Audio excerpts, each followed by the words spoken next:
600년 역사를 지닌 광화문입니다. 사시사철 시민들의 발길이 끊이질 않는 서울의 상징이죠. 그리고 대한민국의 근현대사를 생생하게 목격한 역사적 공간이기도 합니다. 2026년 7월 17일 제78주년을 맞는 올해의 제헌절, 조금 더 특별합니다. 그동안 제헌절은 국경일인데도 빨간 글씨가 아니었잖아요. 그런데 18년 만에 다시 공휴일로 부활이 됐습니다. 네, 1948년 8월 15일 온 국민이 그토록 학수고대한 대한민국 정부가 수립될 수 있었던 건 바로 국가의 근간을 세운 제헌헌법이라는 든든한 토대가 있었기 때문이죠. 지금 우리가 누리고 있는 이 일상의 자유와 평화, 역시 바로 대한민국 헌법이라는 그 든든한 설계도가 있었기 때문에 가능한 일이었겠죠.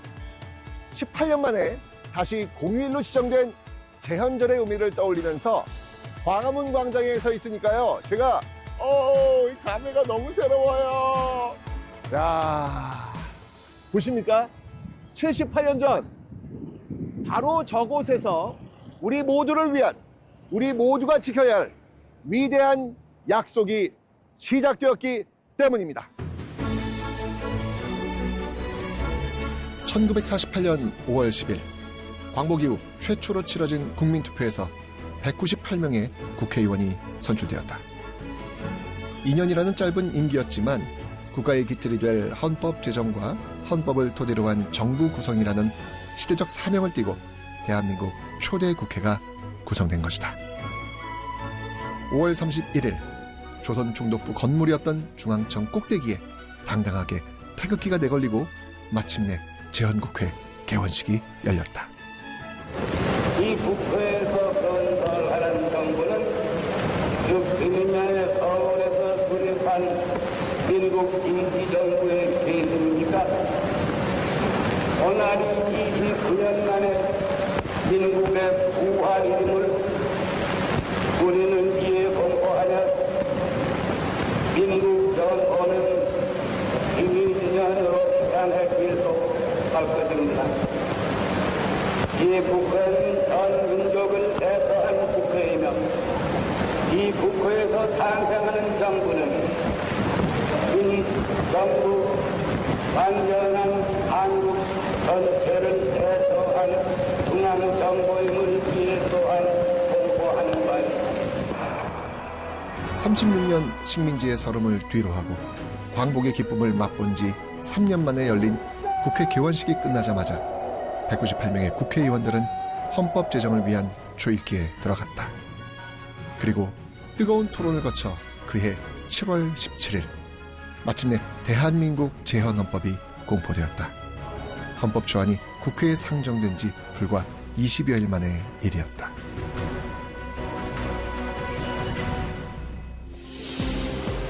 (20여일이라는) 그 짧은 기간에 어떻게 국가의 근간을 이루는 헌법이 완성될 수 있었을까?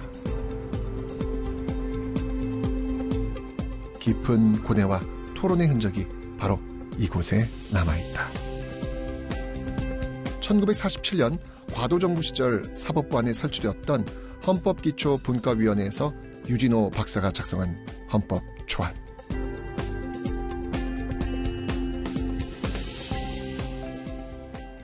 이 정말 당시에 얼마나 많은 고뇌를 했었는지 한눈에 짐작이 됩니다. 대한민국의 기틀을 세우는 가장 중요한 헌법, 그 헌법을 만드는 일이니까 심적인 부담감, 또 한편으로는 사명감 또한 어마어마했겠죠. 무수한 수정 자국과 빼곡하게 적혀있는 여백 개의 메모들.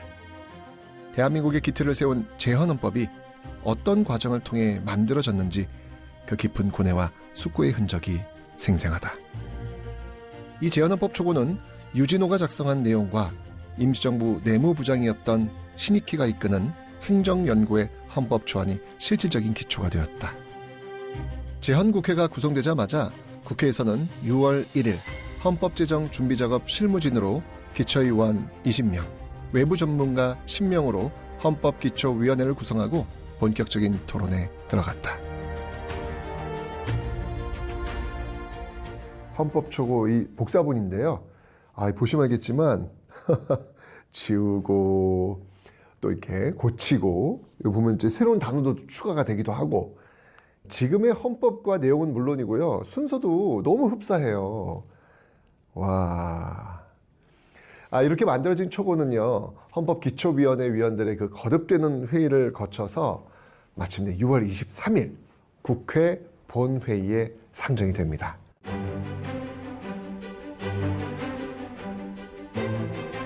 이 헌법의 기본 정신은 정치적 민주주의와 경제적 사회적 민주주의와의 조화를 꾀하는 데 있습니다. 다시 말씀드리면 불란서 혁명이라든가 미국이 독립시대로부터 민주주의의 근원이 되어온 모든 사람의 자유와 평등과 권리를 위하고 존중하는 동시에 경제 균등을 실현해 보려고 하는 것이 이 헌법의 기본 정신이라고 말할 수 있습니다.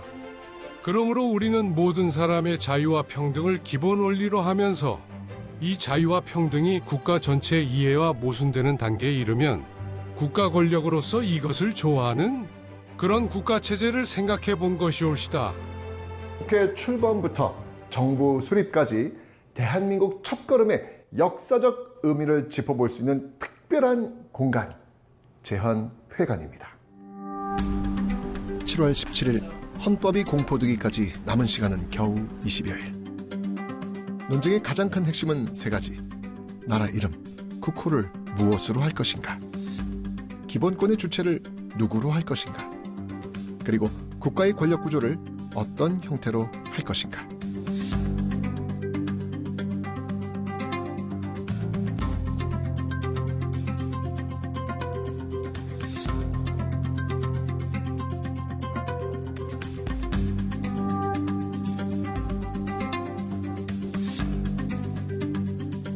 그 중에서도 가장 먼저 화두로 떠오른 건 바로 국가의 정체성을 담은 이름, 국호를 정하는 문제였다. 지금도 국호 논쟁, 여론조사가 계속 되고 있네요. 저도 한번 붙여볼까요? 저는 대한민국입니다. 이렇게.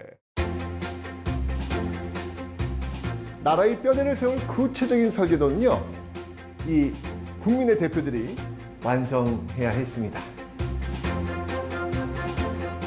헌법 초고에 대한민국이라고 명시한 내용을 두고 질문이 이어지자 헌법기초위원회 서상일 위원장이 말문을 열었다. 한일 합병으로 말미암아 대한이라고 하는 글자는 없어지고 그동안 우리나라에 일정한 국호가 없었다는 건 다 아시는 사실이 옳시다. 그러다가 3.1혁명 이후에 해외에 가서 임시정부를 조직해서 그때도 대한이라고 이름을 써왔습니다. 또 이 국회가 처음 열릴 때 의장님이 식사를 말씀하실 때도 대한민국 36년이라는 연호를 썼기 때문에 이번 헌법 초안에도 대한이라고 그대로 인용한 것이 옳시다. 나는 국호 대안을 찬성하는 동시에 반드시 국호 대안이라고 쓰지 아니하면 안 될 것이라고 적극 주장하는 바이올시다. 대안은 일본 놈에게 병합되어 망해버린 나라 이름이니 창피해서 쓸 수가 없다고 말한 이가 있습니다마는 그것은 대단한 과오라고 생각합니다. 왜 그러냐 하면 우리는 그럴수록 우리 대안의 국호를 찾아내서 기어코 써야만 그 통념하고 격분한 자손만대에 끼쳐준 모욕을 역사적으로 씻어버릴 것이 떳떳한 일이 옳시다. 대한민국은 민주공화국이다 라고 했는데 소위 민주공화국에 대한이란 대자는 아랑곳이 없습니다.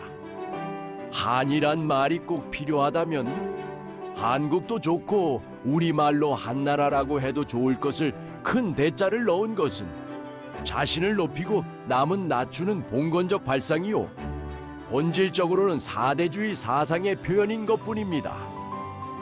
재석 의원 188인, 가해 163, 부의 2분, 절대 다수로 가결되었습니다. 본회의에 앞서서 헌법기초위원회에서 여러 논란이 있었는데요. 그때 압도적으로 대한민국이 선호됐었고 대한민국이라는 국호 외에는 고려공화국, 또 조선공화국, 한국 이런 다른 대안들이 있었습니다마는 1919년 3.1운동 후에 상해에서 임시정부가 만들어집니다. 그리고 임시정부가 임시헌장, 그리고 몇 달 후에는 임시헌법을 만드는데 거기에 이미 국호를 대한민국이라고 정했습니다. 그렇기 때문에 1948년도 정부를 수립할 때는 완전히 무에서 유를 창조한 건 아니고요. 1919년 만들어졌던 임시정부의 임시헌장, 법통을 계승한다, 정통성을 잇는다, 그런 의미로 대한민국이라는 국호를 비교적 쉽게 채택을 했고요. 더 이상 우리는 대한제국이나 대한왕국이 아니다. 대한민국이다. 이 말은 결국 주권자가 국민이다. 라는 것이 가장 본질적인 핵심적인 요소라고 생각하고요. 이 대한민국이라는 이름 안에 우리 새로운 국가 건설에 있어서의 정체성이 묻어난 부분이 결국 주권자가 국민인 대한민국이다라는 것이 핵심적이라고 할 수 있습니다.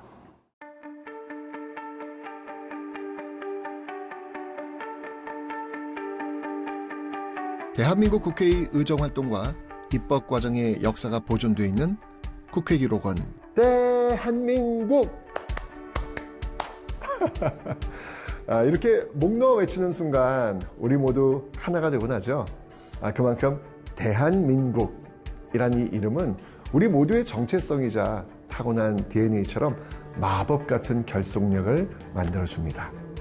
바로 그 이름, 대한민국.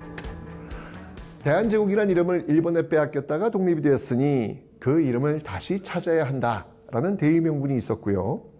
또 3.1운동 이후 만들어진 임시정부 이름 뭡니까? 그렇죠. 대한민국 임시정부. 그러니까 당연히 그 이름 대한민국을 계승해야 한다라는 데 의견이 모아진 겁니다.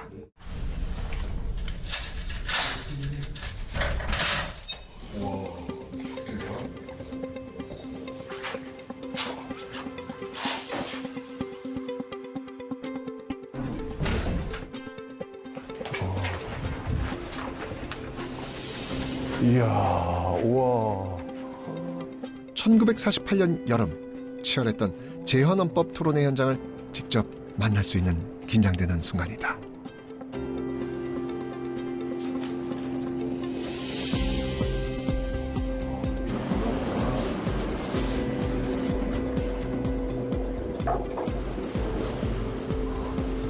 우와.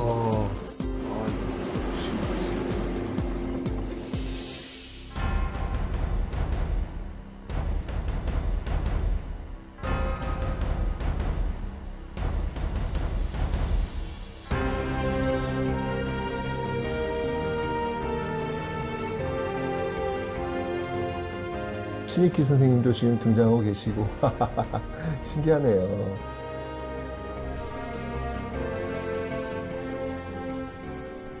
정말 그 생생한 현장의 분위기가 바로 희회기록에 그대로 담겨 있어요. 네, 의장 그만하시오 뭐 이런 거 전부 다 있습니다. 치열합니다. 지금 한눈에 봐도 정말 세월의 깊이가 느껴져요. 마침내 가장 큰 관문이었던 국호 논쟁에서 합의가 이루어지니까 재헌헌법 제1조는 이렇게 명문화됩니다. 대한민국은 민주공화국이다.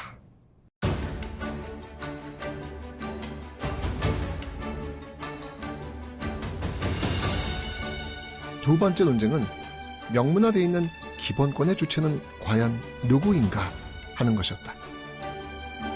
초안에는 제2장 인민의 권리와 의무로 명시돼 기본권의 주체가 국민이 아니라 인민이었지만 정작 국회에 상정된 헌법 초안에는 인민 대신 국민이라는 단어로 바뀌어져 있었다. 그만큼 기초위원들 사이에서도 의견이 분분했었다는 방증이다. 그렇다면 인민과 국민, 과연 어떤 차이가 있는 것일까? 우리가 국가를 구성하는 개인이라는 측면에서 본다 그러면 국민이라는 단어보다는 인민이라는 단어가 좀 더 적절할 수도 있습니다. 그런데 아마도 1948년도 당시에 이미 한반도 상황을 놓고 보면 이 북한에서 이미 뭐 인민회의, 뭐 인민위원회, 뭐 인민군이라는 이미 인민이라는 단어를 선점해서 광범위하게 사용하고 있어서 아마 우리 남한에서는 이와 좀 차별하기 위한 개념으로 국민이라는 단어를 사용한 측면도 있다고 보여집니다. 그렇지만 사실 인민이라든가 국민이라는 이 단어가 갖고 있는 헌법 규범적 의미는 사실 큰 차이가 없습니다. 제2장의 국민이라는 용어를 인민으로 수정함이 용어상 적절한 표현이라고 생각합니다. 국가라는 단체가 각 개인에게 대하여 권리 의무를 보장한다는, 말하자면 국가와 개인에 입각해서 규정된 것이라고 하겠습니다. 중화민국 헌법에도 다른 점에는 전부 국민이라고 했지만 제2장 각조에 있어서는 전부 인민이라고 하였습니다. 우리 헌법을 제정하는 데 있어서 외국 사람의 관계를 이용해 가지고 국민이라는 것을 인민이라고 하는 것은 나는 절대로 반대합니다. 국민이라는 문자와 인민이라는 문자에는 전문적 수로에 있어서 아무 차별이 없는 것입니다. 여기서 구태여 인민으로 규정짓는 데에는 전적으로 반대합니다. 그러면 지금은 여기에 진원식 의원 외 44명의 수정안 제출된 것 표결에 붙입니다. 재석원수 167인, 가에 32, 부에 87, 과반수로 부결되었습니다. 치열한 토론 끝에 국민을 인민으로 바꾸자는 수정안은 부결되고 재헌헌법 기본권의 주체는 국민으로 결정되었다. 인민이라는 용어는 아무래도 좀 계급론적인 관점에 좀 뉘앙스가 담겨 있고요. 엘리트에 반대하는 인민이라는 그런 의미가 있죠. 반면에 국민이라는 그 용어는 이제 자주 독립을 했다. 그래서 세계 무대에서 독립적으로 우리가 활동을 하는 민족 국가라는 그런 뉘앙스가 더 들어 있었죠. 그런 만큼 지금 그 당시 사람들뿐만 아니라 제가 생각을 해도 이제 1948년 새로 독립을 해서 새 정부를 만드는 그런 맥락을 고려해 봤을 때는 인민이라는 표현보다는 국민이라는 표현이 더 적절하지 않았나. 저도 그렇게 생각하고 그 당시 분들도 그렇게 생각을 했던 거로 사료가 됩니다. 사실 1948년 당시에는요, 인민이란 단어가 신문 기사에도 종종 등장할 만큼 일상적인 말이었다고 합니다. 그런데 말이죠, 헌법 초안을 심의하는 과정에서 또 하나 아주 중요하고도 현실적인 관문을 넘어야 했습니다. 바로 정부 형태. 이 정부 형태를 어떻게 할 것인지 권력 구조에 관한 문제였습니다. 한마디로 대통령이 정부를 이끌어가는 대통령제로 할 것인지, 아니면 국회 다수당 출신의 총리가 정부 수장이 되는 의원 내각제로 할 것인지, 이거 참 이 재원 의원들의 고민이 갈수록 깊어집니다. 1945년 태평양 전쟁에서 일본이 패망하고 8월 15일 광복이 되자 주권을 되찾았다는 기쁨으로 한반도 전체가 들썩였다. 해외에서 독립운동을 펼치던 애국지사들도 속속 귀국길에 올랐다. 하지만 한반도는 미국과 소련이라는 거대 양국의 영향력 아래 남북으로 갈라져 독립의 기쁨은 혼란과 갈등으로 이어졌다. 민생은 어렵고 고단한 상황이었지만 그럴수록 새 시대 새로운 국가에 대한 열망 또한 뜨겁게 달아올랐다. 1948년 5월 10일 마침내 대한민국 역사상 최초로 재헌국회 의원을 뽑는 국민 총선거가 실시됐다. 투표율은 95.5%. 198명의 재헌 의원들이 국민투표로 선출되었다. 정치적인 안정을 위해서 과연 어떤 방식의 정부 형태를 취하는 것이 가장 효과적인 것일까? 헌법기초위원회 위원들은 수기에 수기를 거듭한 끝에 마침내 만장일치 의원 내각제로 결론을 내리게 된다. 의원 내각제가 대통령의 독재를 막고 국가를 안정적으로 이끌어가는데 더 적합하다고 판단했기 때문이다. 그런데 만장일치로 의견이 모아졌던 의원 내각제가 갑자기 흔들린 이유는 무엇이었을까? 당시 이승만 초대 국회의장의 강력한 최후 통첩이 결정적 반전의 계기가 되었다. 헌법기초위원회는 다시 한번 대통령제냐, 의원 내각제냐, 정부 형태를 놓고 찬반 표결에 들어갔다. 만일 이 초안이 국회에서 그대로 헌법으로 채택된다면 이 헌법 아래서는 어떠한 지위에도 취임하지 않고 민간에 남아서 국민운동을 하겠소이다. 이승만 의장의 한마디는 파장이 컸다. 정부 수립을 목전에 두고 국민들이 가장 지지하는 인물이 초대 정부에서 아무런 직책도 맡지 않겠다는 건 일종의 선전포고나 다름없었기 때문이다. 제일 염두에 둔 것은 어떻게 해서 정부를 안정시키겠느냐, 어떻게 하면 행정권이 항상 흔들리지 않고 안정된 기초 위에 서서 강력한 정치를 추진해 나갈 수 있겠느냐 하는 것이 최대 관심사였습니다. 그래서 국회의 다수한 사람이 지지하는 그러한 정부를 수립하는 것이 정부의 안정성과 정치의 강력성을 도모하는 데 있어서 가장 좋다고 생각되기 때문에 소위 대통령 제도를 취하지 아니하고 의원 내각 제도를 취했던 것입니다. 지금 건국 초기에 있어서 무엇보다도 정부의 안정성, 정치의 강력성을 도모할 필요가 있다고 해서 이 초안은 보시는 바와 같은 대통령제를 채택하게 된 것입니다. 헌법 전문가 유진호 전문위원에 이어지는 간곡한 설명에도 팽팽한 이견 대립은 한동안 계속되었다. 국가 만년의 기초가 되는 헌법을 제정할 우리 태도는 어디까지나 양심적이어야 할 것입니다. 지금 헌법 전문을 보건대 다소 부자연한 공기가 흐르지 않는가 합니다. 이 헌법은 대통령으로 어떠한 인물을 가상을 해가지고 그 인물을 기초로 기초하지 않았는가 생각합니다. 대통령 책임제의 장점이라든지 정변을 피했다는 건 이런 이유입니다. 정변이라는 것은 반드시 해석하기에 달렸다고 생각합니다. 이 정변은 국민이 정부를 불신임할 때 현실을 타개하기 위해서 정변을 일으킵니다. 반드시 정변은 현실을 개혁하는 것입니다. 그러한 의미에서는 정변을 환영할지언정 비난할 이유가 없습니다.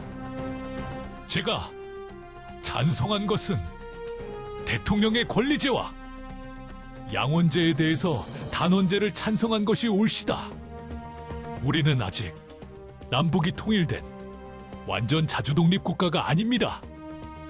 그래서 우리가 총 대표인 2천만, 3천만의 대표가 되실 대통령에게 정권을 주어서 독립 전취하는 투사의 앞제비로 내세우자는 것이며 여러 가지로 시간만 보내고 우리의 존귀한 목표는 달성하기 어렵습니다. 국제적 정세가 1시간이 늦으면 늦어진 만큼 우리의 대업을 이루는데 어려움이 생긴다는 것을 우리는 다 알고 있습니다. 결국 제헌헌법의 정부 형태는 대통령제로 결정되었고 사흘 후 국회의원 간선제로 실시된 제1대 대통령 선거에서 이승만은 180표, 92.3%의 지지로 당선되었다.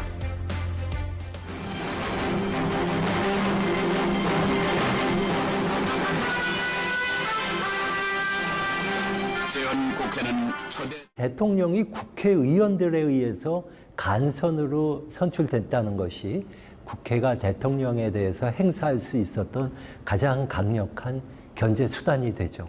그 밖에도 국무총리 인준 권한을 국회가 갖고 있었고 또 당시 제헌헌법에 국정감사가 명기되어 있습니다.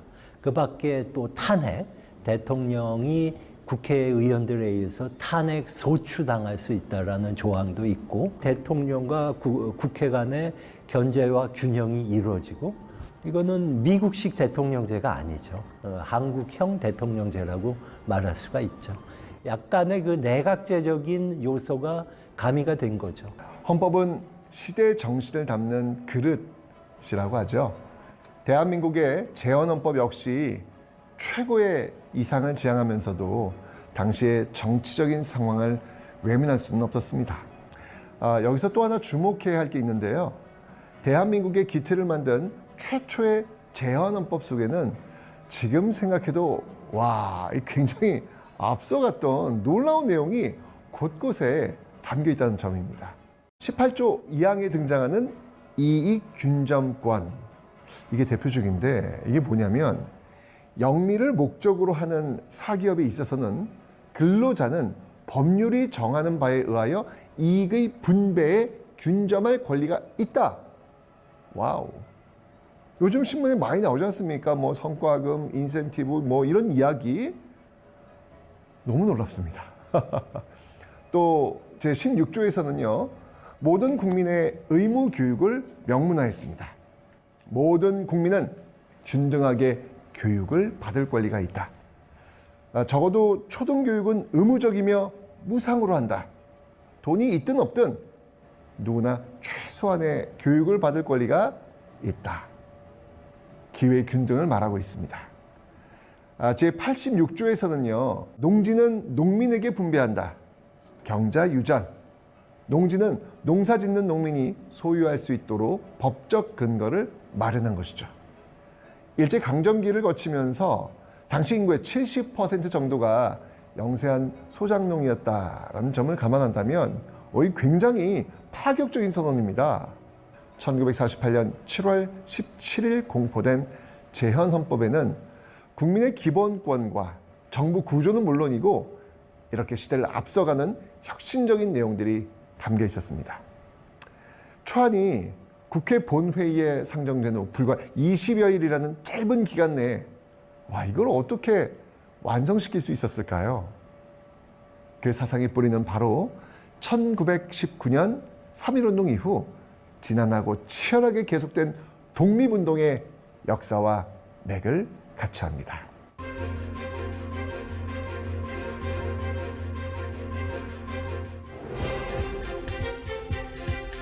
해외 독립운동의 중심, 상해 대한민국 임시정부의 선언, 과연 언제 어디에서 재헌헌법의 기초가 됐던 대한민국 임시헌장을 만들었을까?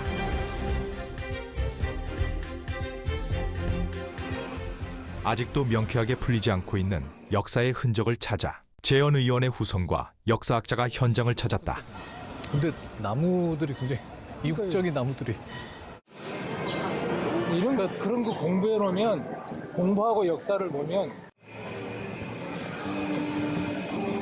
이 공간이 상해에서 독립운동하던 독립운동가들의 생활 공간의 핵심적인 중심이었다. 이 100년이라는 세월이 지나서 이곳에 와서 볼 때는 굉장히 평화롭고 여유롭고 아름다운 공간이긴 하지만은 그 당시에 독립운동가들의 마음은 어떠셨을까를 한번 생각해 보게 되네요. 1919년 당시 프랑스 조계지였던 이곳은 치외법권이 적용되어 일제의 감시를 피할 수 있었기 때문에 독립운동가들의 주요 활동 무대가 되었다. 마당로 청사가 있어요. 걸어서 15분 거리예요. 여기는 거리가 굉장히 화려하네요. 상해에서 제일 인파가 많이 모이는 거리.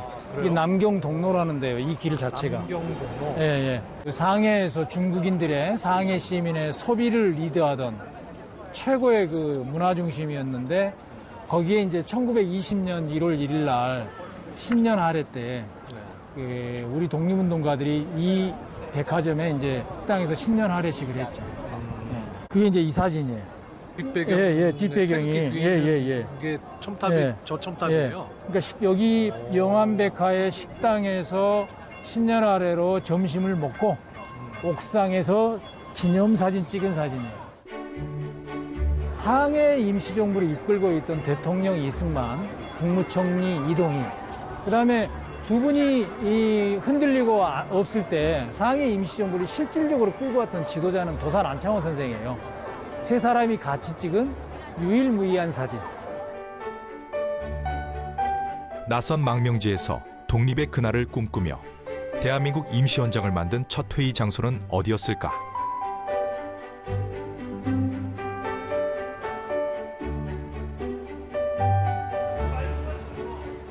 당시 회의록은 남아있지만 장소는 번지수가 특정되지 않은 김신부로라는 4글자.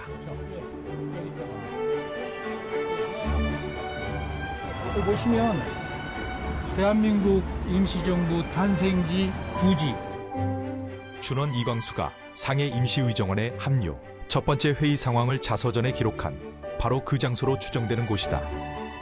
대한민국 임시정부 탄생지로 결정한 근거 자료를 중국 정부에 공식 요청했지만 아쉽게도 명쾌한 답변을 들을 수 없었다. 작년에 제가 왔을 때 들어가 봤을 때의 그러니까 이광수의 회고에 보면 일단 2층에 모였고 임시의정원에서의 밤샘 토론 과정을 준원 이광수는 이렇게 회고했다. 자리에서 그냥 회의를 했다.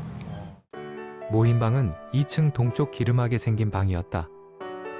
잔디를 심은 뜰도 넓고 방도 여럿이 있었고 식당도 큰 것이 있고 댄스를 하게 반만 마루를 깐 큰 방도 있었다.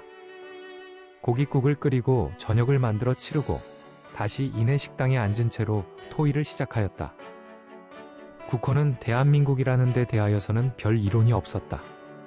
이날 날이 맑아서 회장인 식당 동창으로 아침볕이 환하게 비치었다. 여기부터 입고 끊어졌죠. 중국 정부에서 표지판을 붙여놓은 3층 양옥집은 지금도 주민이 살고 있다. 도로 쪽으로는 상가가, 건물 뒤쪽으로는 방들이 여럿 보였다. 그러니까 그 12시간 만에 그 중요한 결정들이 타타타타닥 다 이루어지는 거죠. 지금 화면으로 봤을 때 우측에 있는 집, 좀 먼 쪽에 있는 곳이 이제 이 주변에 대해서 춘원이 회고한 바에 의하면 이런 내용이 있어요. 잔디를 심은 뜰은 넓고 방이 여럿 있고 실제 2층, 3층에 방이 여럿 있었다는 게 우리가 댄스를 하게 반만 마루를 낀 방도 있다.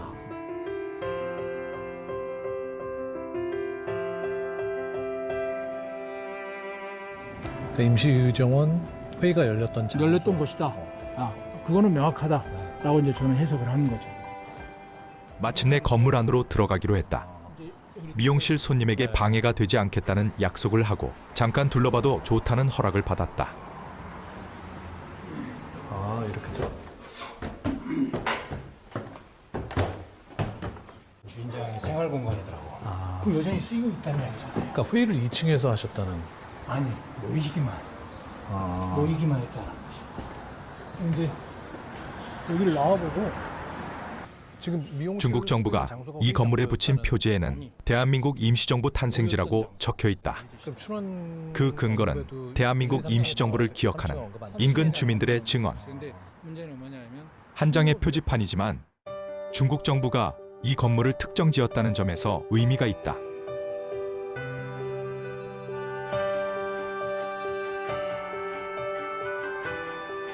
(3층) 양옥집의 1층은 도로로 난 상가다. 임시의정원 당시 식당으로 추정되는 상점을 찾아갔다. 여긴가요? 네, 이 집 한번 갑시다.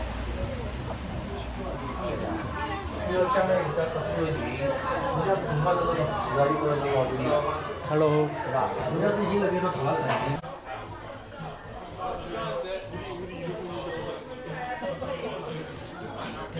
이동영 선생이 앉고 그다음에 이 참가자들이 이렇게 쭉 해서 한 29명 정도가 앉으면 전혀 이 공간은 충분한 공간이란 말씀. 충분히 지금 보시기에도 남성 한 30명 정도가 있다고 생각해 보세요.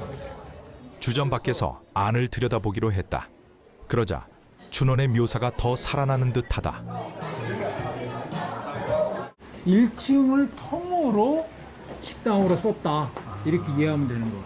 그러니까 실제 식당이라는 공간에서 회의도 하셨고 식사도 하셨고. 그렇죠. 예. 그리고 동선이 전혀 노출되지 않는 그 30명이 넘는 남정네들이 막 우르르 움직여도 그 건물 안에서 다 해결하는 거죠. 내부에서 1, 2층으로 통하는. 그러니까 내부에서 통하니까 계단이 2층에 있으니까. 모였다가 밥 먹으러 와서 그 자리에서 회의하고 다음날 헤어지면 그때로 끝 할 정도로 노출이 안 되는 공간입니다. 이 공간을 선생님이 찾으신 거예요? 아니에요. 일반적으로 나의 자서전은 잠시 주점 한쪽에 앉아 그날 이곳에서 열렸을 회의 장면을 상상해 본다.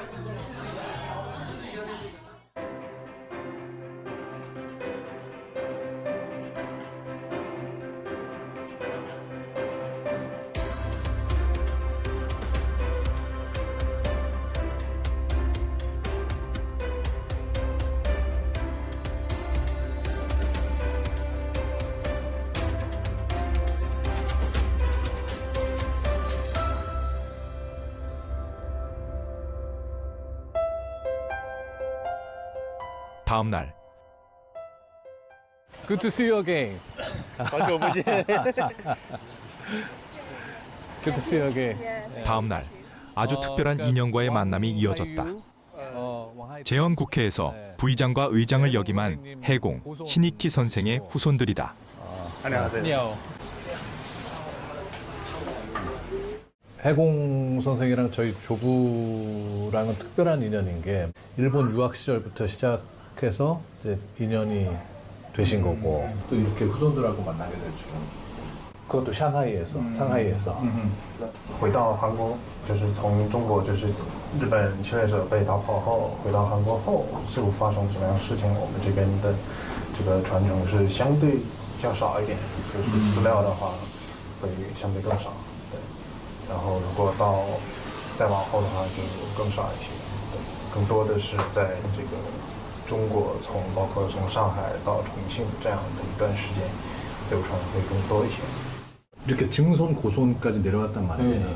근데 이게 접해보질 않았기 때문에 뭐 그냥 남의 일 같은 거예요. 그래서 이번에 마침 저희가 그 유족회 창립 30주년 기념으로 또 책을 하나 이렇게 만들었거든요. 그래서 네, 여기 또 신익희 선생님 글이 담겨 있으니까 요걸 보시면은 조금 우리 후손들도 할아버지에 대해서 좀 더 가깝게 느낄 수 있는 계기가 되지 않을까 싶어서 제가 드리려고 한 권 가져왔습니다. 그래서 받아주시면 감사하겠습니다.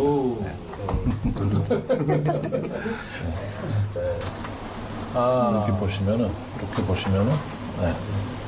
여기 닮았어요. 그러니까 진짜 닮았죠. 여기 그 할아버지 사진 속 해공 선생의 얼굴에서 고손들의 모습이 겹쳐 보인다. 해공 선생께서 시간을 건너 이곳으로 오신 듯한 순간이다. 중국 망명 시절 해공 신익희가 사용한 또 하나의 이름 왕해공. 이 후손들의 왕씨 성에는 중국에 남은 해공의 시간이 담겨 있다. 2대 국회 때 의장단 하셨던 조봉암 선생하고 같이 그래서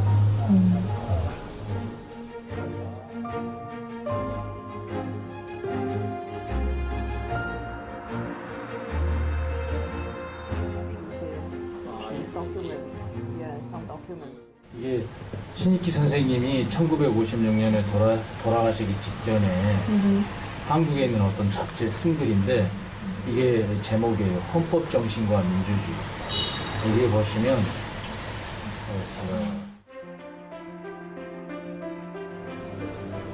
여기에 보면 1919년 4월에 내가 헌법을 기초하는 일에 참여를 했다.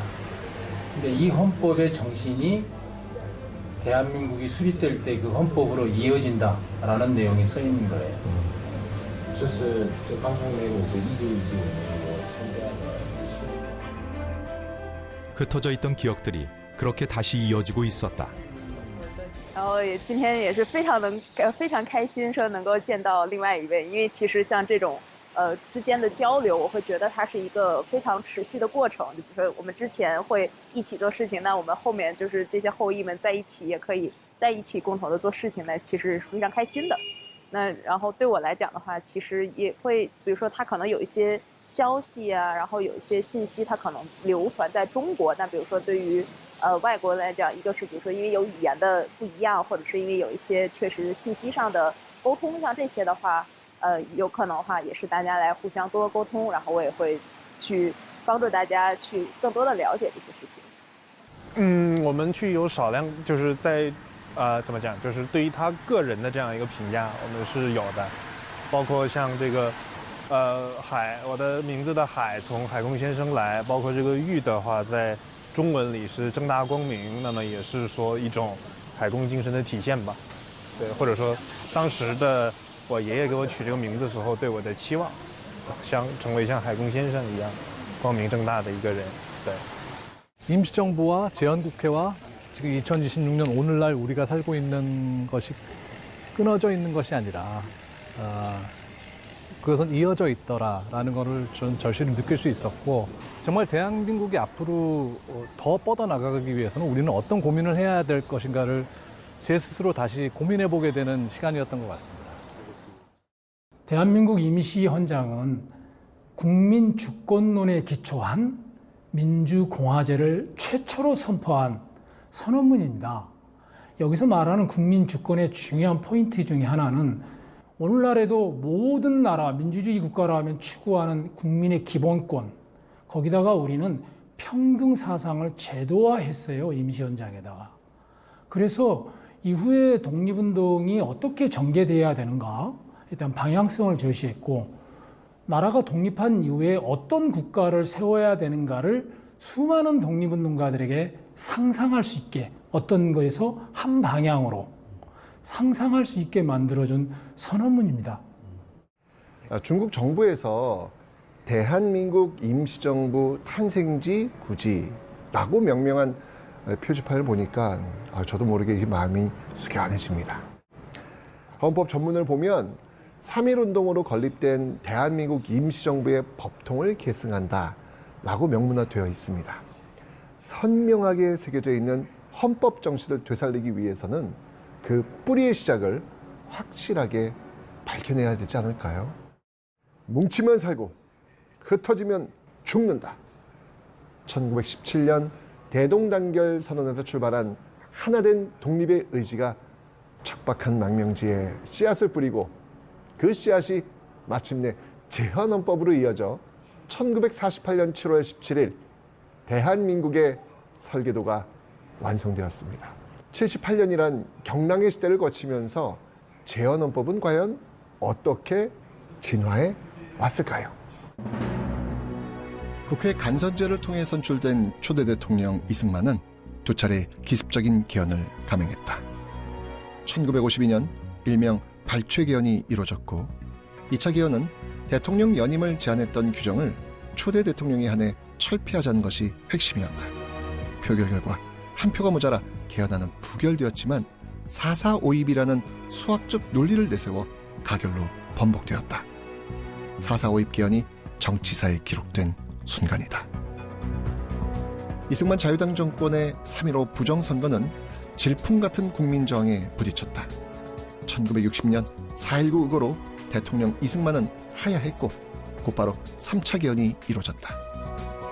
의원 내각제로 정부 권력 구조가 바뀌면서 마침내 제2공화국이 출범하게 되었다. 지난 3.15 정부통령 선거에서 조선을 1961년 5월 16일 박정희 육군소장의 쿠데타로 헌정은 중단되었고 이듬해 제5차 헌법 개정으로 권력 구조는 다시 대통령제로 환원되고 제3공화국이 시작되었다. 1969년 대통령의 2번 이상 연임을 금지했던 헌법 조항을 아예 없애버리는 6차 개헌이 이어지고 1972년 10월 17일 비상조치로 또다시 헌정은 중단되었다. 대통령 1인 장기 집권이 가능한 7차 개헌이다. 일명 유신헌법으로 제4공화국이 등장한 것이다.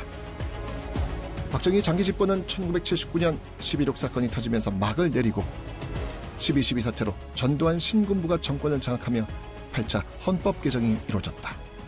제5공화국이 시작된 것이다. 군부 정권에 대한 국민의 저항은 점점 거세졌다. 1987년 범국민적 6월 항쟁은 당시 노태우 민정당 대표에게 대통령 직선제 개헌을 받아냈다. 1987년 10월 27일 헌정사상 최초로 여야 합의에 의한 9차 개헌이 이루어졌다. 헌법은 국가의 위기가 있을 때마다 국민의 기본권을 지키고 평화를 유지하는 민주주의 최후의 보루임을 우리는 일상의 삶 속에서 체감하고 있다. 대한민국 임시헌장의 뿌리를 이어받아 완성된 대한민국의 설계도 제헌헌법 정신은 2026년 지금 이 순간에도 우리의 일상 속에 살아 숨쉬고 있다. 무슨 사건이 생겼을 때 법률에 근거해서 저희가 재판을 받지 않습니까? 그런데 그 법률 자체가 옳은 것인지 또는 즉 헌법에 합치되는 것인지 어떤 기준은 결국 헌법입니다. 그래서 헌법은 모든 법률의 어떤 상위법인과 동시에 아주 기초적인 기본적인 법이라고 생각할 수 있습니다. 우리 스스로 헌법을 만들고 또 여러 차례 개정 작업을 거쳐와서 좀 더 좋은 방향으로 나아가고 있다 이렇게 생각을 하고 앞으로도 이런 헌법적 질서가 잘 지켜지면서 국민의 기본권이 더욱 신장되는 대한민국의 역사가 계속되었으면 합니다. 헌법은 파수꾼이다. 우리 대한민국 공동체의 등대입니다. 헌법은 거울이다라고 얘기를 하고 싶습니다. 헌법을 통해서 나 자신과 대한민국의 모습을 들여다본다고 생각합니다. 헌법은 국가의 틀이다. 서로가 공존할 수 있는 가장 기준점이 되는 거 아닙니까? 그래서 기본이자 틀이라고 말씀드리고 싶습니다. 1948년 여름 최초의 국민투표로 선출된 국회의원들이 한데 모여 무려 15차례 뜨거운 논쟁을 벌입니다. 고성이 오가고 비장한 반박이 이어지고 팽팽한 긴장감이 감도는 가운데 때로는 모두를 감동시키는 진심 어린 설득이 이어지기도 했습니다. 서로 정치적인 이념과 생각은 달랐지만 오로지 국가와 국민이라는 최고의 가치 앞에서 기꺼이 양보와 타협의 미덕을 발휘했던 제헌국회의 헌법 정신. 78년이 지난 오늘도 변함없이 우리 모두가 가슴 깊이 새겨야 할 1948년 여름 위대한 약속입니다.